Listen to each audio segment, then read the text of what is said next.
Hello everyone, नमस्कार, सत श्री अकाल आप सभी को। आज की वीडियो में हम लोग बात करने वाले हैं इनोवेट वर्कस्पेसेस के बारे में। आज मैं आपके सामने एक और अनलिस्टेड शेयर के बारे में डिस्कस करूंगा और ये कंपनी क्या काम करती है, क्या इसका बिजनेस मॉडल है, कितना ये रेवेन्यू कर रही है, कितना ये प्रॉफिट कर रही है, आज की वीडियो में हम सारा देखेंगे। आप सभी को पता है जैसे कि हमने एक वीडियो बनाई थी ओयो के ऊपर। अब ये जो कंपनी है इनोवेट वर्कस्पेसेस, ये कहीं ना कहीं ओयो से लिंक्ड है क्योंकि ये ओयो की ही सब्सिडरी है। अभी रिसेंटली कुछ टाइम पहले ही ओयो ने इसमें धीरे धीरे करके अपना स्टेक लेके और इसमें मेजॉरिटी स्टेक ओयो का आ चुका है। तो अगर हम बात करें इस कंपनी के बारे में इनोवेट वर्कस्पेसेस, जिसको बहुत जल्दी ओयो वर्कस्पेसेस के नाम से जाना जाएगा, तो ये कंपनी क्या काम करती है आज की वीडियो में हम समझने वाले हैं। तो वीडियो को एंड तक जरूर देखना और चैनल पर पहली बार विजिट कर रहे हो तो चैनल को सब्सक्राइब करो, साथ में बेल आइकन जरूर दबाओ ताकि आने वाली वीडियोस की नोटिफिकेशन मिल पाए। और एक डिस्क्लेमर देना चाहता हूं, ये एक अनलिस्टेड शेयर है आज के दिन इनोवेट वर्कस्पेसेस। मेरी वीडियो जो है वो एजुकेशनल पर्पस के लिए, ना ही मैं आपको बोल रहा हूं बाय करो, ना ही मैं बोल रहा हूं सेल करो। मेरा पॉइंट ये है कि कंपनी का पहले बिजनेस मॉडल समझो और अगर आपको ये समझ आता है तो ही बाय करना, और वो भी उतना ही बाय करना जितना आप रिस्क ले सकते हो। तो अनलिस्टेड शेयर में क्योंकि रिस्क सबसे ज्यादा होता है, तो मेक श्योर कि आप सोच समझकर ही अनलिस्टेड शेयर बाय करो। चलिए आज की वीडियो शुरू करते हैं।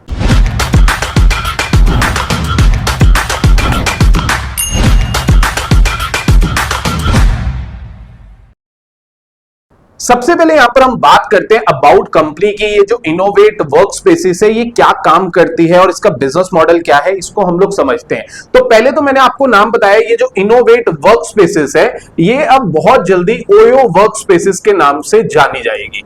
ठीक है जी, ओयो वर्कस्पेसेस। अभी क्या नाम है इसका, इनोवेट वर्कस्पेसेस, बट इसको आप बोल सकते हो ओयो वर्कस्पेसेस क्योंकि इसमें ओयो का स्टेक है। कितने परसेंट स्टेक है वो वीडियो के आगे आपको पता चल जाएगा।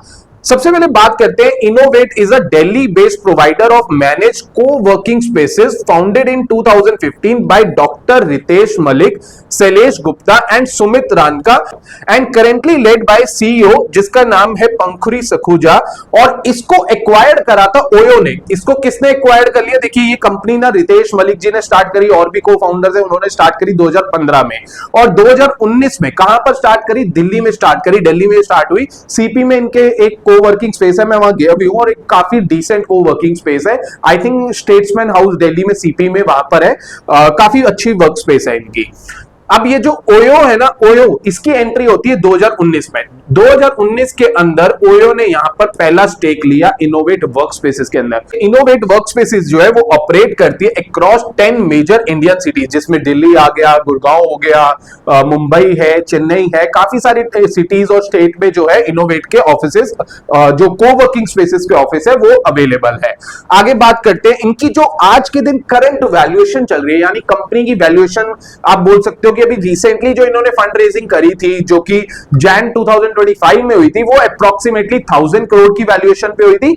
आज कंपनी जो अवेलेबल है वो है 1200 करोड़ वैल्यूएशन पर, यानी 1200 करोड़ की वैल्यूएशन पर कंपनी आज के दिन अवेलेबल है।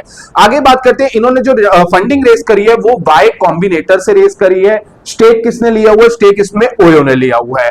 आगे बात करते हैं, कंपनी जो है वो रन कर रही है 1 to 1.5 million square feet of leased office space under an asset light model. Asset light model का मतलब है कि कंपनी खुद नहीं खरीद रही, यहां पर जो जितनी बड़ी स्पेस वो खरीद ले रही है वो लीज पर ले रही है, तो एसेट लाइट है, यानी उनको अपना पैसा नहीं लगाना पड़ रहा, लीज करा हुआ है उन्होंने। ठीक है जी। नोन फॉर इनोवेशन, अब ये जो कंपनी है वो नोन फॉर इनोवेशन है, डिजाइन है और community building. Innovate serve startups, freelancer and large enterprises in India's booming corporate landscape. अभी देखिए इनोवेट का मेन बिजनेस कहां से आता है? मेन बिजनेस आता है फ्रीलांसर से। फॉर एग्जांपल आज मैं अपने स्टूडियो में ऑफिस मेरा अपना बनाया हुआ है, बट एक टाइम पे मेरे को अगर जरूरत पड़ती है, मुझे लगता है कि मैं अपना ऑफिस नहीं ले सकता, बट मेरे को ऑफिस वाला कल्चर चाहिए, मेरे को मीटिंग रूम चाहिए, तो मैं को-वर्किंग पे जाके काम कर सकता हूं, जिसमें मैंने 10,000 दिया या 15,000 देके सीट ले ली। अब वहां मेरे को मीटिंग रूम्स भी मिल रहे हैं, वहां मेरे को कैफेटेरिया भी मिल रहा है, वहां मेरे को फ्री वाईफाई भी मिल रहा है, मेरे को बैठने की जगह भी मिल रही है। तो आप समझ रहे हो ना कितना फ्रीलांसर के लिए कितना बढ़िया काम हो सकता है। उसी साइड अगर जो छोटे छोटे स्टार्टअप्स हैं या बड़े बड़े स्टार्टअप्स हैं उनके भी ऑफिसेस खुले हैं। इवन मैं एक म्यूचुअल फंड के ऑफिस में गया था, म्यूचुअल फंड का ऑफिस भी कोवर्किंग में खुला हुआ है इनोवेट में। तो आप देखा जाओ तो कितने बड़े बड़े क्लाइंट्स भी यहां पर ऑफिसेस अपने खोल रहे हैं, क्योंकि उनके लिए बढ़िया है ना। एक तो मेन जगह पे उनका ऑफिस खुल गया, दूसरा सारी चीजें मिल रही है। एक पूरा ऑफिस सेटअप तो हो ही गया, उसके बाद कैफेटेरिया मिल रहा है, उसके बाद मीटिंग रूम्स मिल रहे हैं, उसके बाद वाईफाई मिल रहा है और भी काफी सारी चीजें फैसिलिटीज यहां पर मिलती है। तो ये है ओवरऑल इनोवेट वर्क स्पेसेस का बिजनेस मॉडल या बिजनेस कह लो, ये कंपनी की इंफॉर्मेशन। आई होप आपको ये चीज समझ आ गई होगी। अब बात करते हैं इनोवेट वर्क स्पेसेस के फाइनेंशियल्स के बारे में। क्या कंपनी कुछ पैसा भी बना रही है, क्या कंपनी प्रॉफिटेबल है या नहीं है, चलिए इसको ध्यान से समझते हैं। फाइनेंशियल ईयर 23 में कंपनी ने 58 सीआर का यहां पर ऑपरेटिंग रेवेन्यू करा, जो कि फाइनेंशियल ईयर 24 आते आते 75 सीआर का हो गया, फाइनेंशियल ईयर 25 आते आते 130 सीआर का हो गया, और फाइनेंशियल ईयर 26 की अगर मैं बात करूं तो 236 करोड़ का यहां पे ऑपरेटिंग रेवेन्यू नजर आ रहा है। वहीं एबिटा की बात करें, देखिए यहां पर हम लोग बात कर रहे हैं एबिटा की, यानी नेट प्रॉफिट की बात नहीं कर रहे हैं, हम बात कर रहे हैं earning before interest tax depreciation and amortisation, यानी इंटरेस्ट टैक्स और डेप्रिसिएशन से पहले जो बचा कंपनी के पास वो कितना आ रहा है। तो आज के दिन अगर हम बात करें, पहले बात करते हैं FY23 की। FY23 में कंपनी का एबिटा था 10 सीआर का, ये कब था? FY23 में। FY24 में हो गया 17 सीआर, यानी एबिटा ग्रो हो रहा है। FY25 में 34 सीआर और FY26 आते आते 73 करोड़ का यहां पे एबिटा आया है। तो मेरे से आप पूछोगे क्या 1200 करोड़ की जो ये कंपनी है उसके फाइनेंशियल्स मुझे अच्छे लग रहे हैं? मैं कहूंगा फाइनेंशियल्स ठीक ठाक है और एक अच्छे फाइनेंशियल्स नजर आ रहे हैं। यहां पर कोई कंपनी में अभी तक मुझे कोई ज्यादा नेगेटिव्स नजर नहीं आ रहे। हाँ, ये हम बोल सकते हैं कंपनी जिस सेक्टर में वो काफी कॉम्पिटिटिव सेक्टर है वो अलग बात है, बट फाइनेंशियल्स में कंपनी के मुझे ठीक ठाक नजर आ रहे हैं। अब समझते हैं कि ये जो कंपनी है इनोवेट, ये स्टैंड कहां करती है, क्योंकि मार्केट में खाली इनोवेट वर्क स्पेसेस तो नहीं है, कोवर्किंग स्पेसेस में तो और भी कंपनी है। तो हमारे यहां पर एक और कंपनी है AWFIS, जिसको आप ऑफिस भी बोल सकते हो या AWFIS बोल लो। तो इसका ऑपरेटिंग रेवेन्यू कितना है, तो इससे आपको पता चलेगा कि आपकी जो इनोवेट वर्क स्पेसेस कंपनी है वो कहां स्टैंड करती है। तो सबसे पहले बात करते हैं इनोवेट की। तो FY24 का ये डेटा है और उसके बेसिस पे पीयर कंपैरिजन है। तो इनोवेट ने यहां पर FY24 में 75 सीआर का ऑपरेटिंग रेवेन्यू करा था, वहीं जो AWFIS है वो उसने करा 849 करोड़ का। यानी आप देख सकते हो कि जो AWFIS कंपनी है, ऑफिस कह लो, वो काफी बड़ी कंपनी नजर यहां पर आ रही है। ईयर ऑन ईयर ग्रोथ, यानी किस कंपनी ने ज्यादा ग्रोथ करी, 72% की ग्रोथ हमें देखने को मिली इनोवेट में और 69% की ग्रोथ हमें मिली यहां पर देखने को AWFIS में।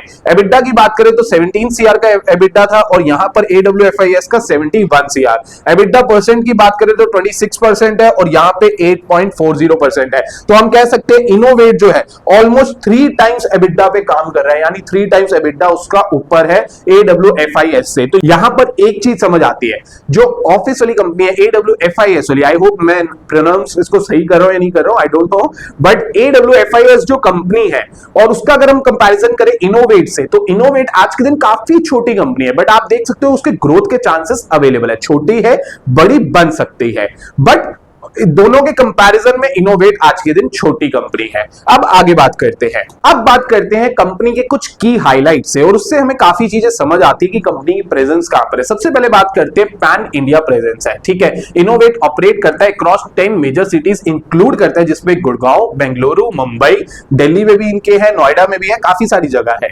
उसके बाद large scale operation, manages 1 to 1.5 million square feet of leased office space. तो आपको मैंने बताया लीज्ड ऑफिस स्पेस है, जिसका फायदा क्या मिलता है, एसेट लाइट मॉडल है, यानी अपना जमीन नहीं खरीदनी पड़ रही, आपने लीज पे ले लिया, दैट इज, तो आपको बहुत मोटी इन्वेस्टमेंट नहीं करनी पड़ी। ये एक अच्छी इनका पॉइंट है। और एक और इनको जो बेनिफिट पता है क्या मिलता है, अब जब भी ये कैपेक्स करते हैं ना, जो कैपेक्स यानी कैपिटल एक्सपेंडिचर होता है वो लैंडलॉर्ड करता है, इनको नहीं करना पड़ता, यानी जिसकी जमीन है वो कर रहा है। तो ये मिलके कुछ इन्होंने ऐसा ही एसेट लाइट बिजनेस मॉडल बनाया कि जहां पर पैसा जो लीज पे तो इनको पैसा देना ही देना है, बट जो कैपेक्स कर रहे हैं वो यहां पर लैंडलॉर्ड करता है, जिससे इनका काफी पैसा बच जाता है। आगे बात करते हैं ऑफिस मार्केट ग्रोथ की, यानी ये जो ऑफिस मार्केट वाली ग्रोथ है, इसकी क्या ग्रोथ नजर आ रही है। India's office stock grew at 7.1% CAGR, reaching 832 million square feet in 2023. यानी 7% के कैगर से ऑफिस मार्केट की जो ग्रोथ है वो नजर आ रही है। उसके बाद flex space boom, flexible work spaces surged at 25% CAGR from 19.7 million to 61 million square feet. यानी आप ये बोल सकते हो कि जो फ्लेक्सिबल स्पेसेस जैसे फ्रीलांसर को चाहिए फ्लेक्सिबल स्पेसेस या को वर्किंग चाहिए, वो वाला जो बिजनेस है वो काफी अच्छे ग्रो हुआ और कितने परसेंट कैगर से हुआ है? 25% कैगर से हुआ है। Startup demand. Startups expanded office space usage from 12 million square feet in 2016 to 50 million plus in 23. यानी जो स्टार्टअप की डिमांड है, स्टार्टअप जो ऑफिस की स्पेस यूज करते थे, आप देख सकते हो 2016 में कितनी स्पेस यूज हो रही थी? 12 मिलियन स्क्वायर फीट। आज कितनी हो रही है? 50 मिलियन से भी ज्यादा। तो यहां पर आपको ग्रोथ नजर आ रही है। फिर फ्यूचर पोटेंशियल देखिए, hybrid work models and startup growth drive demand in this top cities. या मैं आप ऐसे बोल सकता हूं कि जो हाइब्रिड कल्चर आ रहा है वर्क में, यानी कुछ दिन ऑफिस में काम, कुछ दिन घर से काम, या अगर मैं कहूं स्टार्टअप दिन ब दिन बढ़ रहे हैं, प्रॉफिटेबल हो रहे हैं, उनको अच्छी स्पेस चाहिए, को वर्किंग चाहिए, फ्रीलांसर्स बढ़ रहे हैं। इंडिया में फ्रीलांसर्स को बहुत काम है, हम लोग खुद फ्रीलांसर की तरह काम भी करते हैं, तो फ्रीलांसर काम बढ़ रहा है, इन सबको को वर्किंग स्पेस काफी बढ़ेगी, तो ये वाला बिजनेस बढ़ सकता है। मतलब ग्रोथ नजर आती है इस बिजनेस में। बाकी आपके क्या व्यूज है? आपको इस सेक्टर में ग्रोथ नजर आती है या नहीं आती? अपने व्यूज कमेंट करिए। तो अगर देखिए, अगर हमने एक दूसरे के साथ अपने व्यूज शेयर करे ना, तो एक अच्छी डिस्कशन होती है और एक अच्छी डिस्कशन एक अच्छा डिसीजन लेने में हेल्प करता है। अब बात करते हैं इसके क्लाइंट बेस की, यानी इनोवेट वर्क स्पेसेस के क्लाइंट कौन कौन है। सबसे पहले बात करते हैं, तो मैंने आपको बता दिया फ्लेक्सी वर्क स्पेसेस है, design for startup with youthful dynamic interior tailored for the new generation. और एक और चीज है, ये जैसे न्यू जनरेशन को चाहिए ना ऑफिस स्पेस, वो उसी तरह डिजाइन करते हैं, मतलब अकॉर्डिंग टू न्यू जनरेशन जो उनकी रिक्वायरमेंट है उसको फुलफिल करते हैं। फिर डाइवर्स क्लाइंट बेस है, सर्व्स करते हैं both startups and large enterprises under manage and flexi work spaces model. यानी स्टार्टअप को तो कर ही रहे हैं और बड़ी बड़ी कंपनीज को भी रीच आउट कर रहे हैं, वो भी इनके क्लाइंट है। अब इनके टॉप क्लाइंट्स देखते हैं। देखिए, सीमेंस इनके क्लाइंट है, एसर इनका क्लाइंट है, फर्स्ट सोर्स इनका क्लाइंट है, टाटा डिजिटल इनका क्लाइंट है, Ola, Incred, Lenskart, Angel One, Groww, Swiggy, PepsiCo, Big Basket. तो काफी बड़े बड़े स्टार्टअप्स और बड़े बड़े ब्रांड इनके यहां पर क्लाइंट्स है। तो क्लाइंट बेस मुझे एक डिसेंट नजर आ रहा है। फिर बात करते हैं क्लाइंट रिटेंशन की, क्या क्लाइंट रुक रहा है या नहीं रुक रहा। इसकी अगर हम बात करें तो maintains 449 active client with a 78% occupancy rate and an average tenure of 3 years. यानी 3 साल तो इनका क्लाइंट रुक रहा है, ये भी एक अच्छी बात है। यहां पर इनकी प्राइसिंग की तो फ्लेक्सिबल प्राइसिंग है, ऑफर करता है रेंटल प्लान 3000 से 11000 की रेंज में इनका प्लान आ जाता है। यानी अगर पर सीट की बात करूं तो 3000 से लेके 11000 पर सीट का यहां पर अवेलेबल है। तो ओवरऑल क्लाइंट्स की बात करूं तो मुझे इनके एक डिसेंट क्लाइंट बेस नजर आ रहा है कंपनी का। अब बात करते हैं शेयर होल्डिंग की। मैं वीडियो के पहले बात कर रहा था ना कि किसका स्टेक सबसे ज्यादा है, तो चलिए देख लेते हैं। यहां पर बात करूं ओयो की, तो ओयो के पास 64.7% का स्टेक है और अदर्स के पास 35.3% का स्टेक है। तो ये है इसका शेयर होल्डिंग पैटर्न। यानी ये कंपनी कैसी नजर आ रही है? देखिए, ये जो कंपनी है बहुत छोटी कंपनी है, माइक्रो कैप कंपनी है। अब ग्रोथ के चांसेस काफी ज्यादा है, बट यहां पर आप ये नहीं कह सकते कि आपने पैसा डाला और आपको एकदम से रिटर्न आ गया, ऐसा नहीं होगा। It takes time. आपने पैसा डाला, उसके बाद कंपनी धीरे धीरे काम कर रही है, कंपनी प्रॉफिटेबल बनेगी, फिर कंपनी और एक्सपेंशन करेगी, फिर मतलब आप समझ लो नजरिया आपका 5-10 साल का होना चाहिए इस कंपनी में, अगर आप बाई चांस एंट्री कर रहे हो। बाकी मैं तो ना ही आपको बाई की रिकमेंडेशन दे रहा हूं, ना ही सेल की। मैंने आपको कंपनी को ओवरव्यू दिया कि कंपनी क्या करती है।